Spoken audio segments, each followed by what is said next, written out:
Assalamualaikum warahmatullahi wabarakatuh. Selamat sejahtera bagi kita semuanya. Semoga dalam keadaan sehat selalu.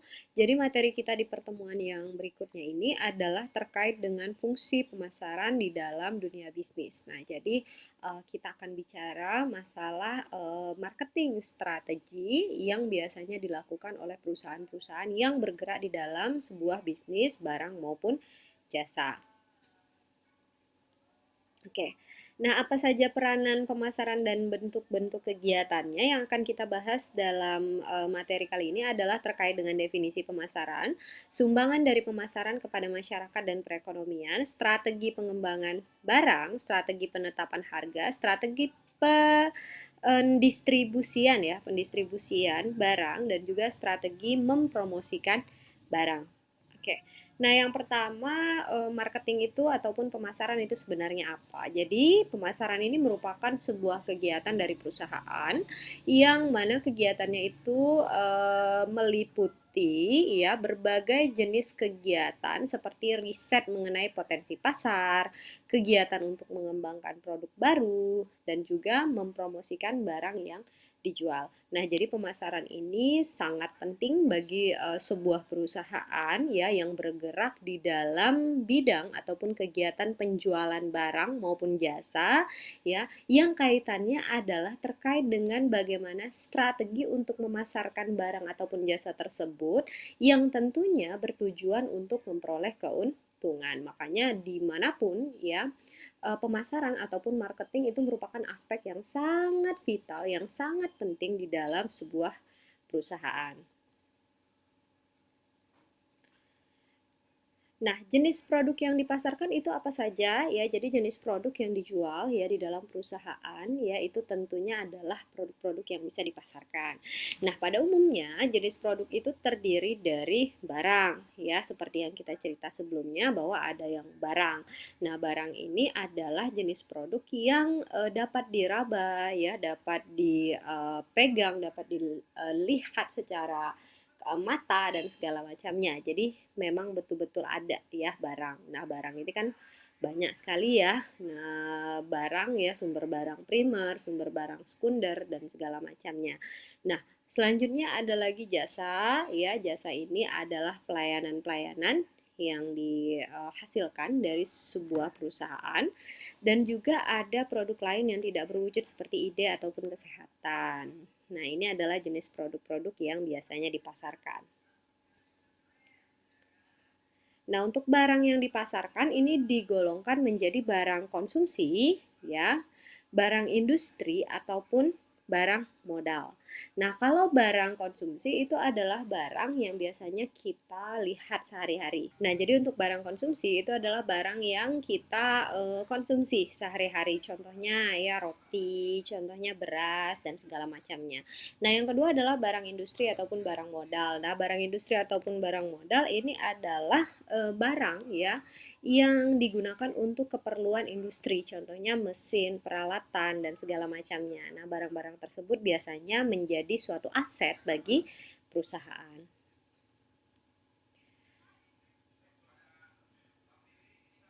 Nah, selanjutnya di dalam pemasaran itu nanti Anda semua akan mengenal yang namanya istilah ya marketing mix ataupun bauran pemasaran. Nah, ini memang umum ya. Jadi dimanapun kita berada ya dalam aspek pemasaran itu kita pasti akan mendengar yang namanya istilah marketing mix ya. Nah, marketing mix ini terdiri dari 4P ya, biasanya kita dengar itu 4P ya untuk barang dan juga 7P untuk jasa. Jadi ada tambahan 3P untuk jasa. Nah, untuk marketing mix ini sendiri ini merupakan ya kalau di sini dikatakan bahwa usaha itu harus dilakukan untuk menghasilkan barang ataupun jasa yang sesuai dengan keinginan dan kebutuhan konsumen. Jadi, marketing mix ini merupakan satu bentuk kegiatan ataupun strategi ya untuk menghasilkan suatu barang yang memang meet dengan kebutuhan dan juga keinginan dari konsumen. Oke, nah apa saja isi marketing mix itu? Nah, yang pertama untuk bauran pemasaran suatu produk atau yang berbentuk barang, ini marketing mixnya terdiri dari 4 ya, 4P biasanya disebut. Yang pertama adalah produk, P pertama adalah produk, makanya di sini kaitannya adalah dengan pengembangan barang. P kedua adalah price, ya, ataupun harga. P ketiga adalah place, ya, ataupun tempat, lokasi. P keempat adalah promotion. Nah, makanya ini produk, price, place, dan juga promotion. Jadi kaitannya itu bauran pemasaran yang paling penting dalam Anda menyiapkan strategi pemasaran itu Anda harus membuat strategi ke atas produknya dulu.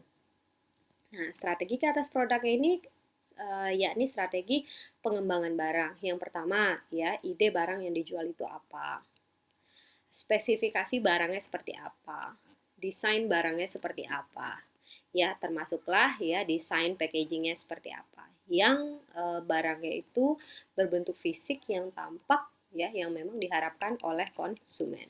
Nah, yang kedua adalah price, penentuan harga. Nah, harga ini ditentukan berdasarkan apa dan segala macamnya. Ya, yang ketiga adalah tempat.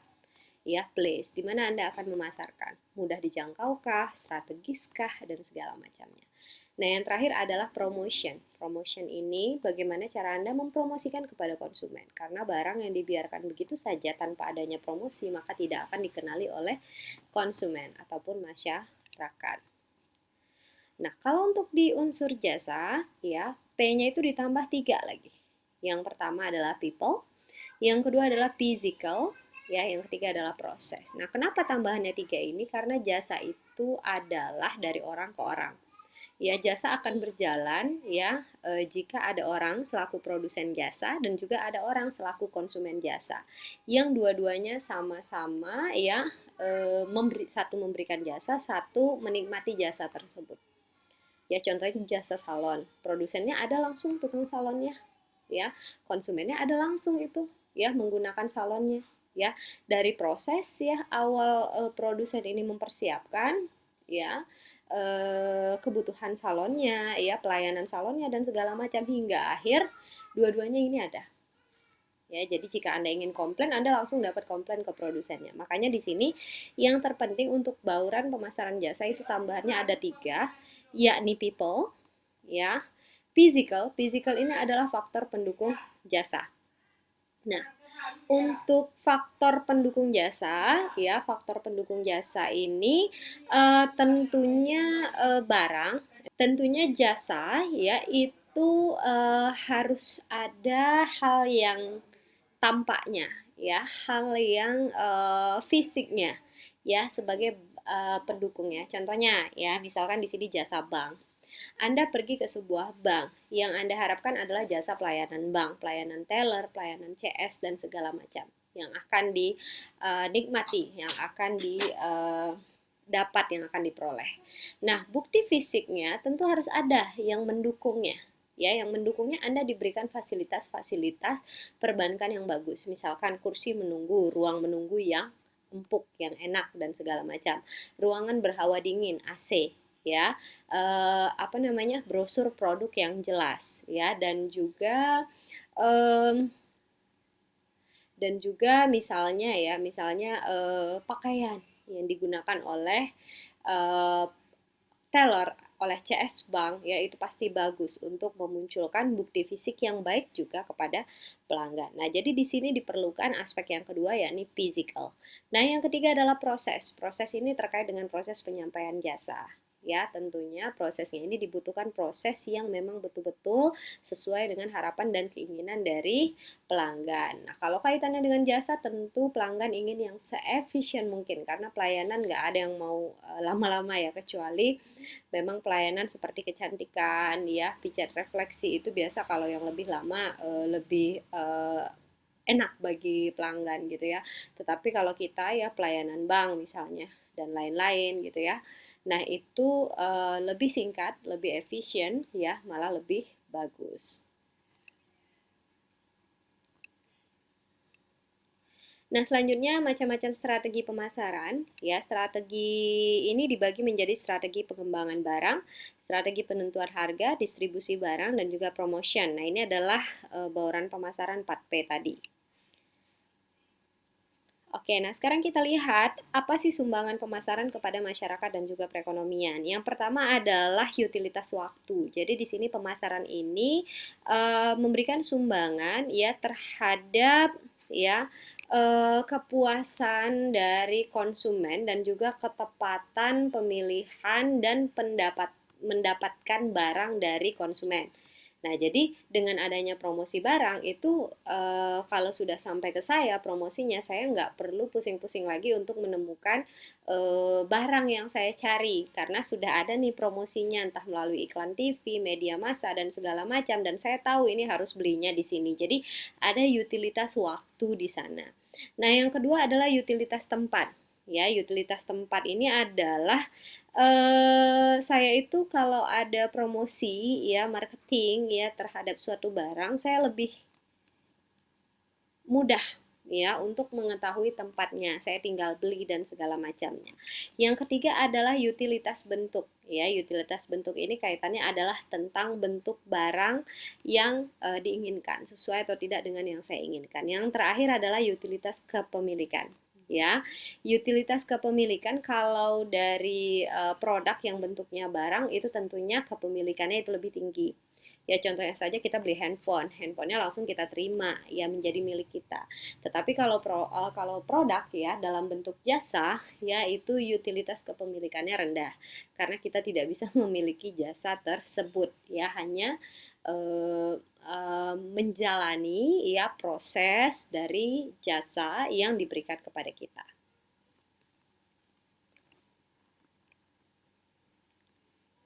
Oke, nah sumbangan kepada perekonomian tentunya meningkatkan efisiensi penggunaan faktor-faktor produksi, peningkatan penjualan barang dan jasa yang dihasilkan, peningkatan kegiatan ekonomi dan mempercepat pertumbuhan.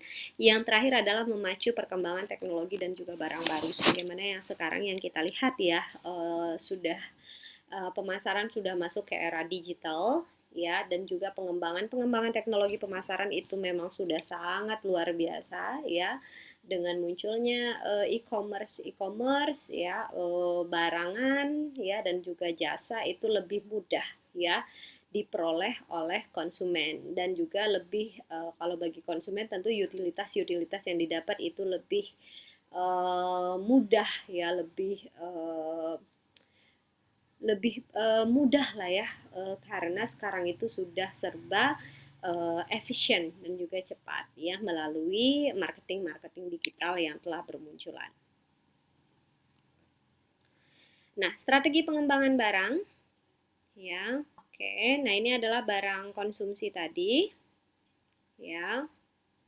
Barang konsumsi dan juga barang industri. Jadi kalau barang konsumsi ini tadi adalah barang yang memang kita gunakan sehari-hari ya. Jadi membedakannya katanya berdasarkan ketahanan dari barang tersebut, habis itu berdasarkan kemudahan cara memperolehnya dan membuat penggolongan berdasarkan sektor yang menghasilkan. Nah, yang kedua barang industri. Kalau barang industri ini barang yang katanya fungsinya seperti barang modal tetapi lebih murah dan jangka hidupnya lebih pendek dari barang modal. Jadi biasanya ini peralatan-peralatan yang jangka hidupnya lebih pendek. Nah, yang selanjutnya lagi ada yang dinamakan produk line dan bauran produk. Nah, kalau tadi bauran pemasaran, ini ada lagi bauran produk atau produk mix. Nah, jadi kalau produk line ini contohnya misalnya ya salah satu toko sepatu ya toko sepatu ini kan menjual sepatu. Nah, ada baurannya, yakni dia membuat bauran ke atas produknya, ya. Contohnya ada sepatu anak-anak, ya, sepatu dewasa, ya, sepatu perempuan, sepatu laki-laki dan segala macam. Nah, itu sudah dalam bentuk bauran, ya. Dan juga ada yang contohnya lagi ya perusahaan aja sekarang contohnya PT Unilever, ya. Unilever kan satu perusahaan itu kan sekarang sudah banyak ya membuat yang namanya bauran produk ya bukan hanya produk susu lagi misalnya bukan hanya produk roti saja ya Kak. Sekarang sudah merambah ke produk-produk jenis yang lain. Nah, selanjutnya adalah barang serupa, identical dan juga barang berbeda corak. Menggolongkan barang didasarkan pada keadaan fisik barang tersebut. Nah, jadi ini barang yang diferensiasi ya dengan suatu corak yang berbeda. Misalkan tadi contohnya kalau bauran produknya kan dari sepatu, ada sepatu laki-laki, sepatu perempuan. Nah, sekarang untuk sepatu perempuannya saja itu ada perbedaan lagi di dalamnya ya, sepatu perempuan jenis cora apa, sepatu perempuan jenis apa, ini apa dan segala macam. Nah, ini yang dinamakan diferensiasi dari produk. Nah, selanjutnya lagi di dalam sebuah produk kita juga perlu membuat satu strategi tampilan. Nah, ini kaitannya dengan packaging. Nah, yang pertama itu ada value package dan juga daya tarik barang. Ya, jadi di sini value package itu packaging itu pastilah mempengaruhi pandangan konsumen terhadap suatu barang. Ya, dan mempengaruhi keinginannya untuk membeli dengan memberi daya tarik pada proses pemasarannya. Makanya biasanya ya orang dalam menjual barang itu packagingnya bagus sekali ya, karena packaging itu salah satu bentuk daya tarik dari suatu barang. Nah, yang kedua adalah peranan merek barang. Nah, jadi merek barang ini juga sangat penting ya, karena ini akan menciptakan satu nilai yang sangat berarti bagi sebuah barang ataupun sebuah perusahaan. Nah, jadi kadang-kadang kan merek ini dapat menimbulkan satu keloyalitasan, satu awareness dan segala macamnya ya dari merek tersebut sehingga orang bisa ingat. Ya, contohnya saja kita kalau mau beli pasta gigi ngomongnya beli Pepsodent. Kita kalau mau naik motor ngomongnya motor Honda. Nah, itu artinya kan suatu merek yang sudah lengket ke dalam minda konsumen. Jadi sebuah perusahaan ataupun sebuah produk jika sudah memiliki ya merek yang memang diingat seperti ini berarti satu kekayaan yang luar biasa ya. Makanya merek itu merupakan satu aset ya, yang mana asetnya tersebut ya akan diperoleh kembaliannya melalui amortisasi karena ada kekayaan di dalam suatu merek. Nah, contohnya ini lagi ya nih dengan pengemasan ya, menciptakan kantong kotak ataupun kantong pengemasan yang menarik. Nah, ini tadi. Oke, siklus barang ya ini pernah saya ceritakan di materi sebelumnya ya. Jadi siklus barang itu sama seperti kita manusia, mulai dari pengenalan, pertumbuhan, kematangan hingga kemunduran ya. Makanya setiap satu fase sebuah barang itu butuh yang namanya inovasi. Oke.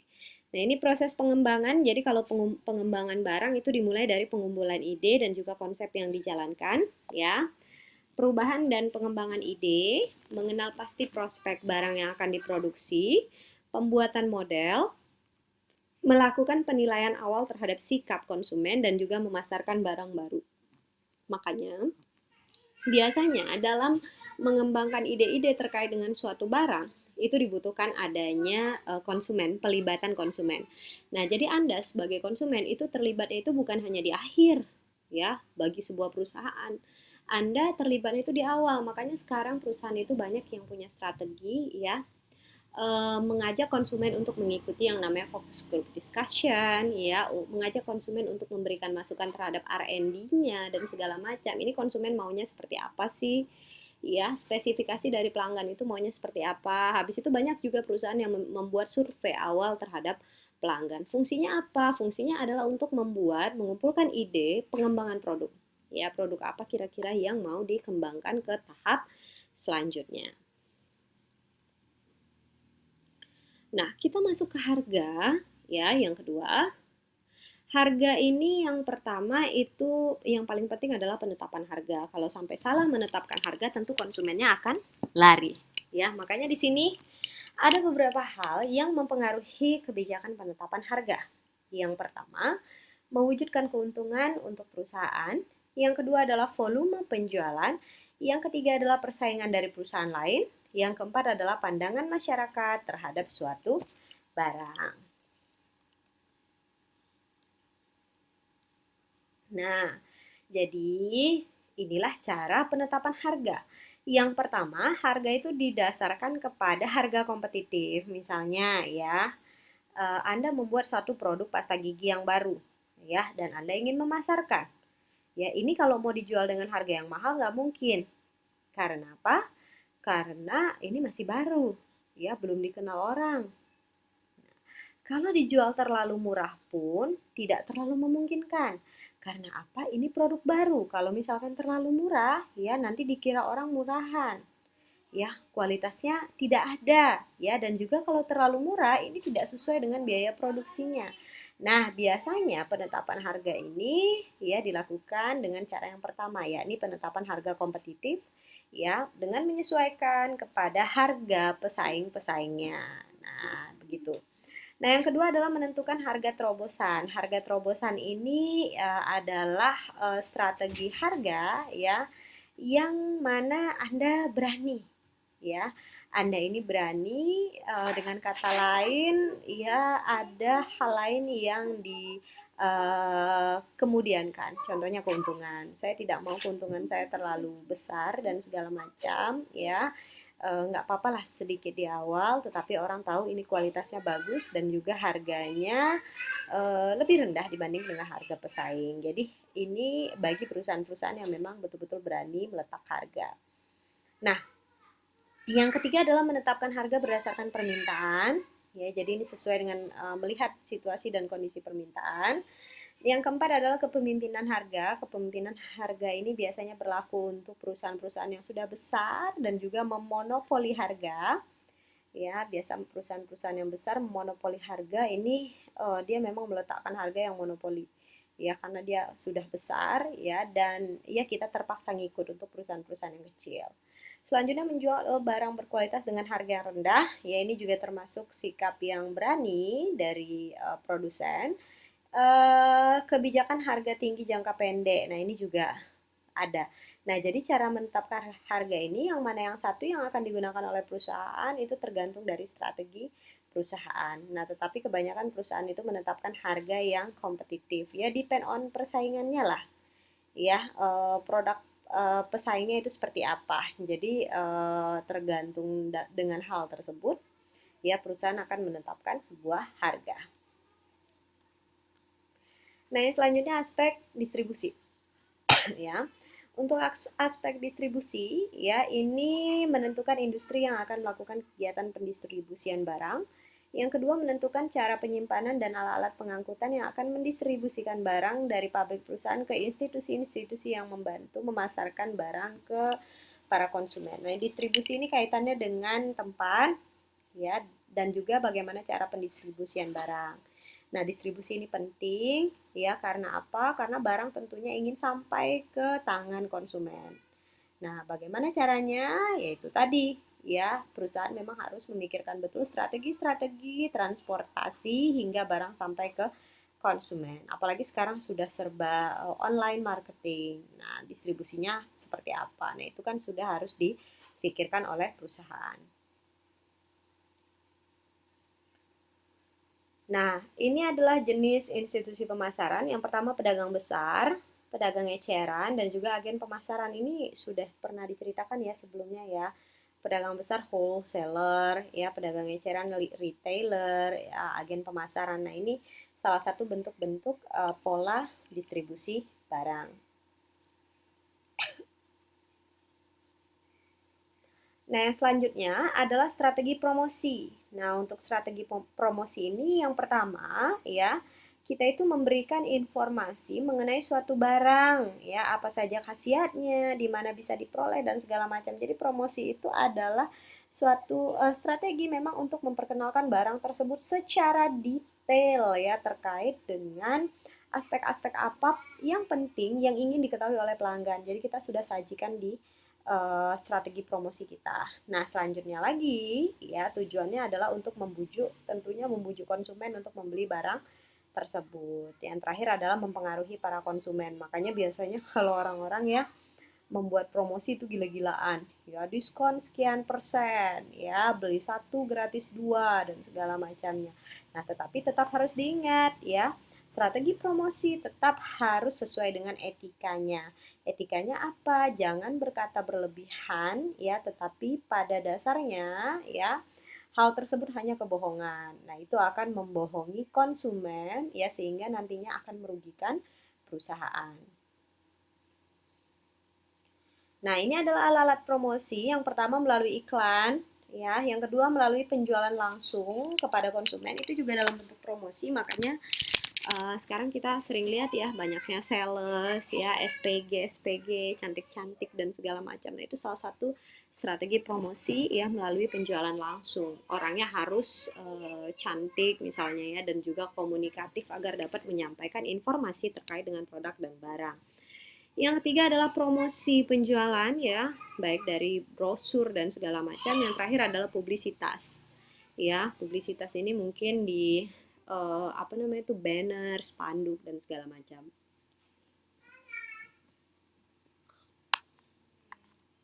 Nah, itu tadi terkait dengan 4P dan juga 7P ya, yang mana merupakan strategi dalam mempromosikan suatu barang ya, yang mana promosi, yang mana hal tersebut adalah kaitannya dengan kegiatan pemasaran suatu barang dan juga jasa di dalam dunia bisnis. Nah, ini saja yang dapat Ibu sampaikan ya. Terima kasih atas perhatiannya. Assalamualaikum warahmatullahi wabarakatuh.